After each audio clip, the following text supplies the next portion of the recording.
ভারী বোঝা সঙ্গে অজানা আর দীর্ঘ পথ না থেমে একটানা যাত্রা করা সহজ নয়। সামনে অনেক চ্যালেঞ্জ থাকে, আর তার কাঁধের ওপর ভর করে দেশের অগ্রগতি ত্বরান্বিত করার একটা গুরুদায়িত্ব। এরা আমাদের দেশের ট্রাক চালক, যারা নিজের গন্তব্যে পৌঁছানোর জন্য নিজের স্বাস্থ্যের ঝুঁকি নিতেও রাজি। ট্রাক চালকদের দায়িত্বে থাকা এই যাত্রা প্রায় তাদের শারীরিক ক্লান্তির মুখে ঠেলে দেয়। সেফ লাইফ ফাউন্ডেশনের এক প্রতিবেদনে বলা হয়েছে, একজন ট্রাক চালক দৈনিক প্রায় 12 ঘন্টা গাড়ি চালান এবং আনুমানিক 400 কিলোমিটারেরও বেশি দূরত্ব অতিক্রম করেন, যার সরাসরি প্রভাব পড়ে ট্রাক চালকদের মানসিক ও শারীরিক স্বাস্থ্যের ওপর। এই ধরনের সমস্যা প্রায় ট্রাক চালকদের পথ দুর্ঘটনার ঝুঁকি বাড়িয়ে দেয়।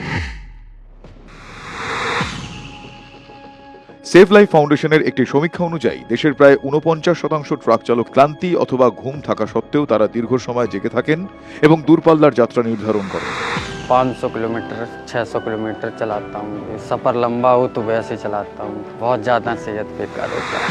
ট্রাক ড্রাইভারদের ক্লান্তি কম করার জন্য আজ দেশের পরিকাঠামো উন্নতির সঙ্গে ট্রাক তৈরির বিভিন্ন কোম্পানি, নীতি নির্ধারক কমিটি, ট্রান্সপোর্টার আর ইন্ডাস্ট্রি সবাইকে একসঙ্গে কাজ করার প্রয়োজন, যাতে ট্রাক ড্রাইভারদের ক্লান্তি একটু কম হয় আর তাদের যাত্রা সুরক্ষিত হয়।